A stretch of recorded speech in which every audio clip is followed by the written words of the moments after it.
Sebelumnya, perkenalkan, nama saya Faras Fermiasa dan NIM 122210050 dari Program Studi Teknik Sipil Institut Teknologi Sumatera kelas RA.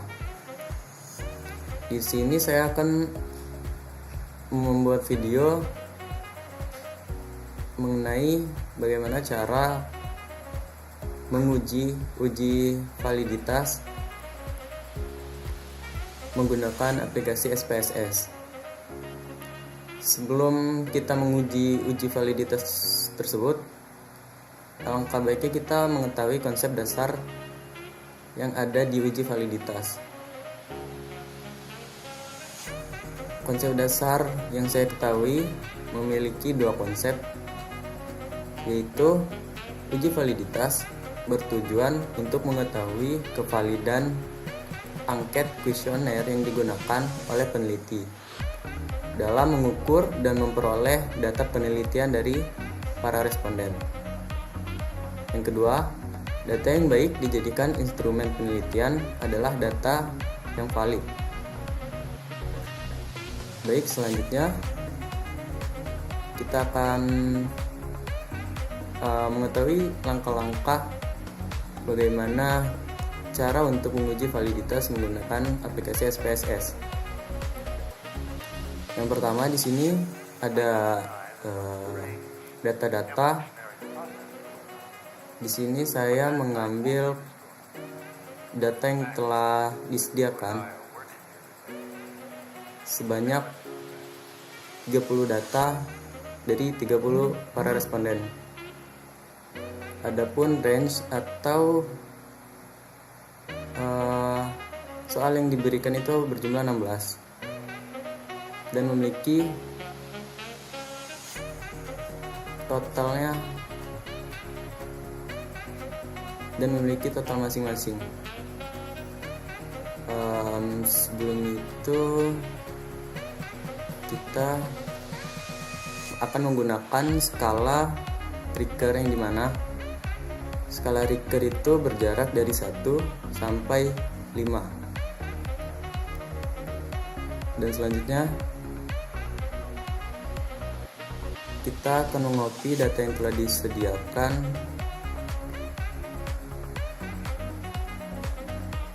kita copy sebanyak 30 data atau 30 responden itu ke aplikasi SPSS dan langsung saja kita paste, dan kurang lebih bentuknya akan seperti ini. Sebelum kita mengecek uji validitas, kita mengubah varian name-nya itu sesuai dengan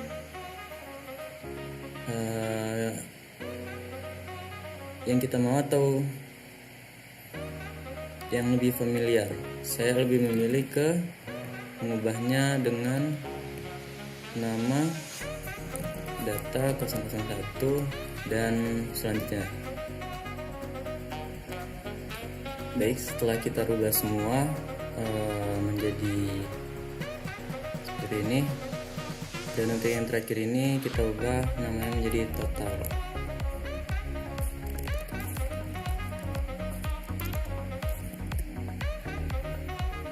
Setelah itu balik ke data view dan akan berbentuk seperti ini,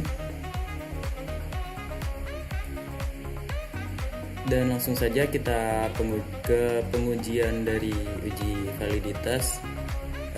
Kita ke menu analis, setelah itu correlate dan bivariate. Jadi data yang berada di kolom sebelah kiri ini kita blok semua dengan Ctrl A, lalu kita pindahkan ke kolom sebelah kanannya, yaitu di kolom variables. Setelah kita pindahkan sampai semuanya terpindah, baru kita klik OK, dan di sini akan muncul berupa output dari uji validitas itu sendiri. Sebelum itu, sebelum kita masuk ke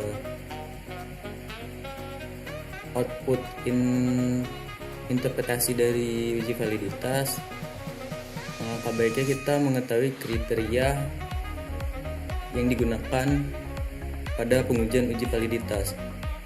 Dan kriteria yang digunakan pada uji validitas itu menggunakan nilai signifikansi atau P value. Adapun nilai yang dimaksud itu jika nilai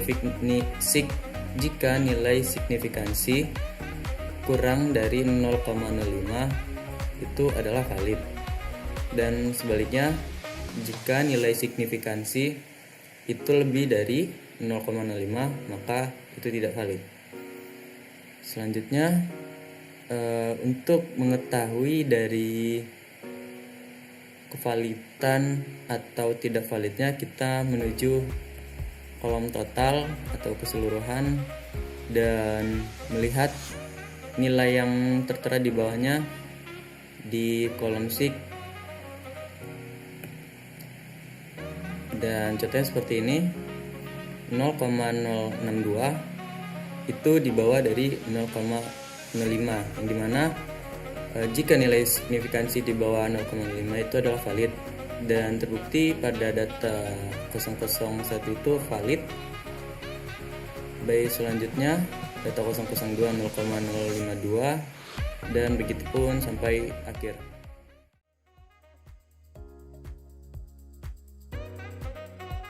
Di sini saya akan menjelaskan tentang uji reliabilitas menggunakan aplikasi SPSS. Dan sebelum masuk ke pengujian tersebut, diharuskan kita untuk mengetahui konsep dasar yang ada pada uji reliabilitas. Ada beberapa poin yang perlu kita ketahui. Yang pertama adalah uji reliabilitas bertujuan untuk mengetahui tingkat konsistensi angket kuesioner yang digunakan oleh para peneliti, sehingga angket kuesioner tersebut dapat diandalkan meskipun penelitian dilakukan berulang kali dengan angket kuesioner yang sama dengan waktu yang berbeda. Poin yang kedua, uji reliabilitas dilakukan setelah item soal pada kuesioner dinyatakan valid. Yang terakhir adalah angket kuesioner. Penelitian dikatakan baik dan berkualitas apabila sudah terbukti validitas dan reliabilitasnya. Langsung saja kita ke prakteknya. Langsung saja kita ke pengaplikasiannya dalam aplikasi SPSS. Pertama-tama kita harus ke bagian data uji reliabilitas, dan sama seperti sebelumnya kita menggunakan skala yang sama yang berjarak 1-5 dan menggunakan 30 data atau responden dengan range atau soalnya sebanyak 16. Langsung saja kita copy dari ujung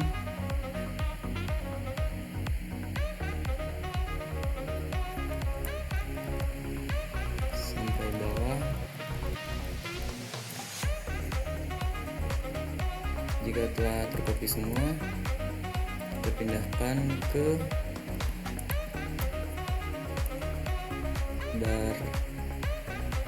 kolom tersebut.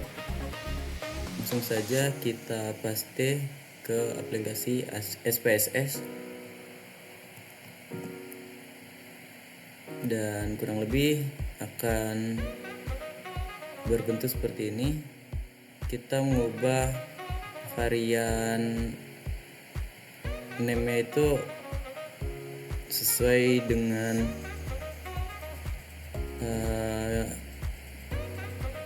yang kita mau atau yang lebih familiar. Saya lebih memilih ke mengubahnya dengan nama data 001 dan selanjutnya. Baik, setelah kita rubah semua menjadi seperti ini. Dan untuk yang terakhir ini kita ubah namanya menjadi total.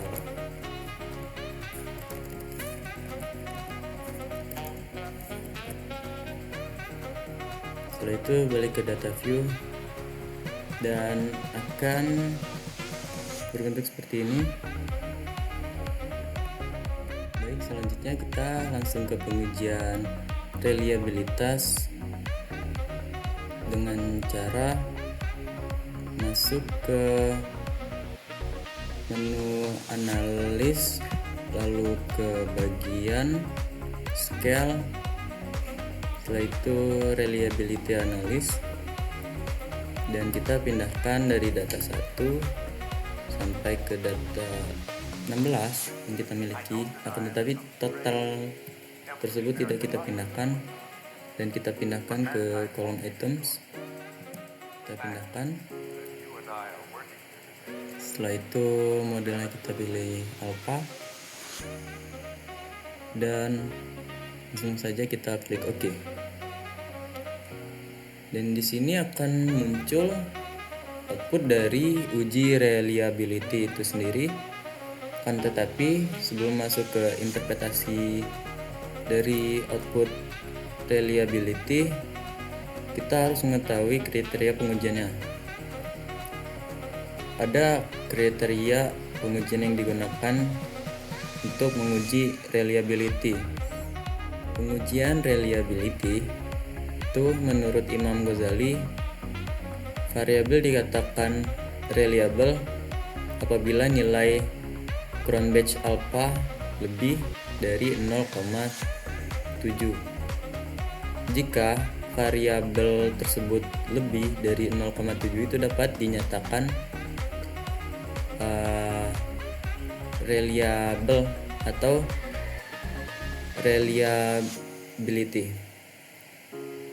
Dan setelah kita mendapatkan outputnya, kita berfokus pada tabel yang di bawah ini yang reliability static, yang ada kolom Cronbach alpha dan end of items.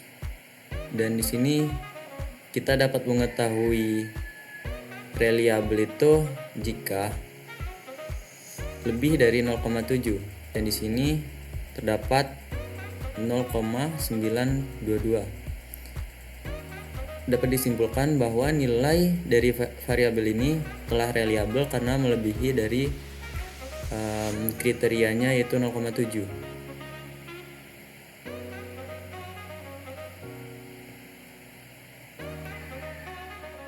Baik, terima kasih atas perhatiannya. Cukup sekian dari saya, kurang lebihnya mohon maaf. Saya ucapkan terima kasih.